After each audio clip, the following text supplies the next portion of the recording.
Destes domínio ao vosso Filho sobre tudo o que criastes. Salmo 8. O bom dia. Em nome do Pai, do Filho e do Espírito Santo. Amém. Recorramos sempre à poderosa intercessão de Maria Santíssima, nossa Mãe, e de São José, o Justo. E o salmo de hoje aponta exatamente para a supremacia de Jesus em tudo. O que isso quer dizer? Supremacia de Cristo em relação a todos os aspectos da fé judaica.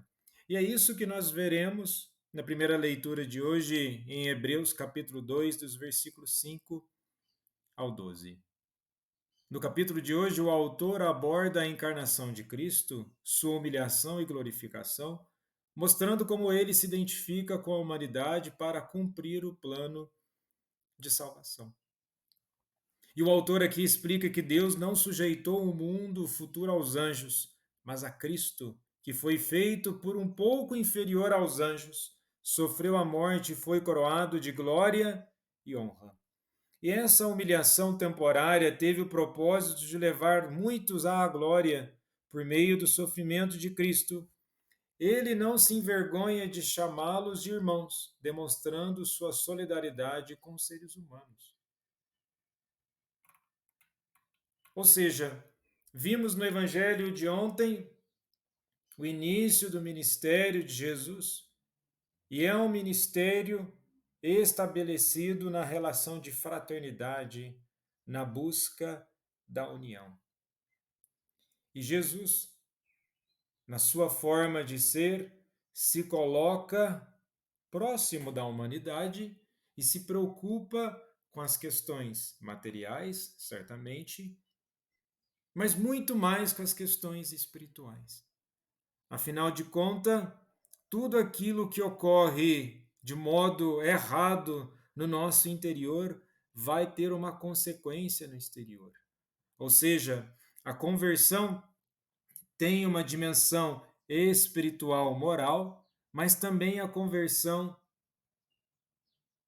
tem uma necessidade de uma mudança de vida.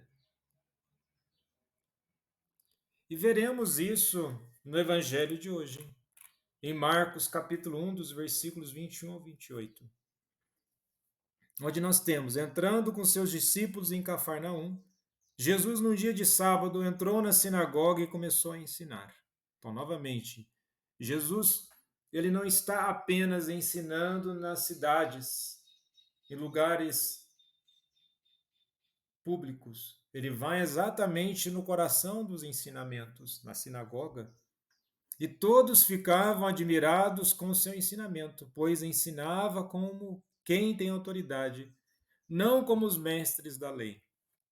E ao que enfatizar não como os mestres da lei, aponta exatamente aquilo que Jesus ensinava era aquilo que ele vivia. E aquilo que ele vivia era aquilo que ele ensinava. É uma coerência do que também nós devemos ter. A nossa fé deve ser vivenciada e a nossa vida deve ser conforme a nossa fé.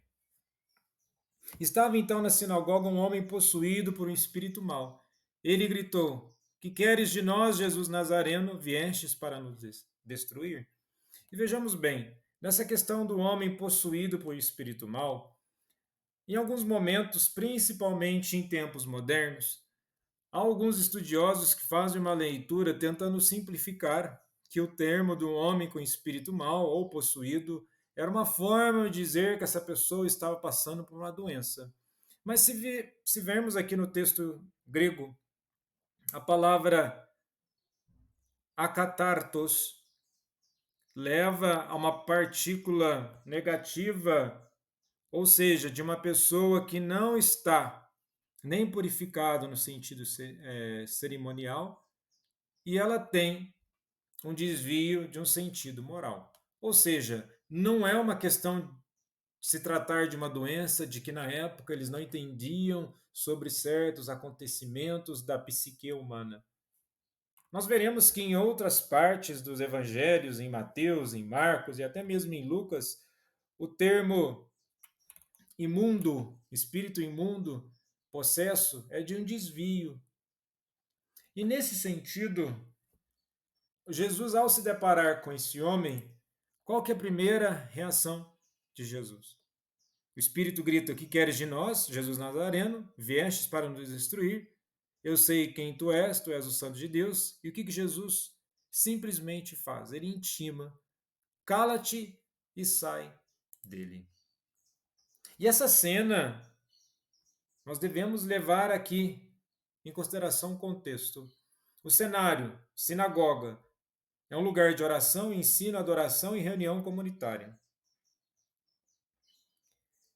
E quando é questionado por que Jesus faz o que ele faz, para quem ele age, fala e age, quem autorizou o seu mistério. E o seu ministério vem exatamente na perspectiva de salvação.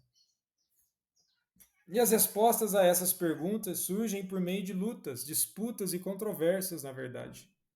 Começando exatamente no evangelho de hoje. A autoridade de Jesus será uma autoridade contestada. A presença, as palavras e os atos de Jesus ameaçam outras forças que reivindicam autoridade sobre a vida das pessoas. E essas autoridades têm algo a perder. E nesse sentido, a presença de Jesus é uma presença que vai exorcizar. O homem com espírito imundo encontra Jesus, iniciando essa troca. A pergunta inicial feita pelo espírito que o possui é idiomática e, portanto, difícil de traduzir. Ela transmite uma sensação: por que você está escolhendo essa briga? Ou você não poderia simplesmente ter deixado as coisas como estavam entre nós? Nós temos traduções semelhantes, se nós pegarmos no Antigo Testamento, no livro de Juízes, capítulo 11, do versículo 12, onde Jefté, quando envia mensageiros aos filhos de Amon, dizendo: Que há entre mim e ti, que vieste a mim a pelejar contra a minha terra? Ou seja, uma linguagem de embate. E Jesus, por sua mera presença nessa sinagoga, perturbou a ordem. Ele cruzou um limite estabelecido. A disputa não dura muito, pois esta não é a mais justa das lutas em termos de força dos combatentes.